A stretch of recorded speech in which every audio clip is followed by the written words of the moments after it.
Do you want to energize muscles without overloading the tissue? Here's how to perform 4 percussion techniques correctly and safely. So tapotement or percussion, we're going to start with pinchment, and pinchment is like this. It's kind of like a pecking technique, but alternate your hands like so, as though you're going to grab the tissue, but you're not really picking it up. It should feel quite stimulating. Now, with all types of tapotement, they're great for pre-event to warm muscles and to stimulate them. So rather than being a relaxing technique, it should be more invigorating. That's pinchment. Cupping technique. So if you hold your hands like so, and it forms a little vacuum there, and again, alternating your hands will sound a bit louder.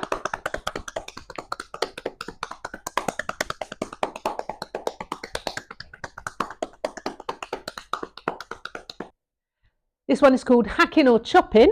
So a nice relaxed hand position, nice relaxed fingers, and the fingers should make that sound, not this sound. There's a bit of a difference. So relax fingers and relax wrist. And again, alternate your hands. Cover the whole surface area. When you're working on the close side like I am now, make sure you're getting into a low stance, because doing tapotement, I see a lot of people in this position. They're concentrating on their hands so much, they forget about their own posture. So sit in that horse riding stance. This one is called pounding. So it's a little bit like using a speedball, if you've ever done that in the gym. And we're contacting with that part of the fist. There, there. I do it in a circular action and just get faster and faster.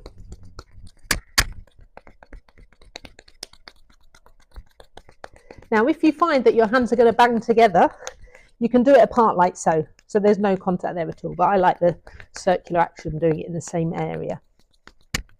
It's important after any form of tapotement that you do effleurage over as well. When you're doing tapotement, make sure that you're away from bony areas. Can you imagine doing it over the kneecap, or on the shins, on the ribs? So nice, big, fleshy areas. Again, I'd probably avoid the shins as well. So quads, hamstrings, glutes are really good, and on the softer areas of the back. And also, don't make it too vigorous, because it can actually cause a lot of reddening and be a bit uncomfortable. So it shouldn't be a painful technique. And thank you for watching.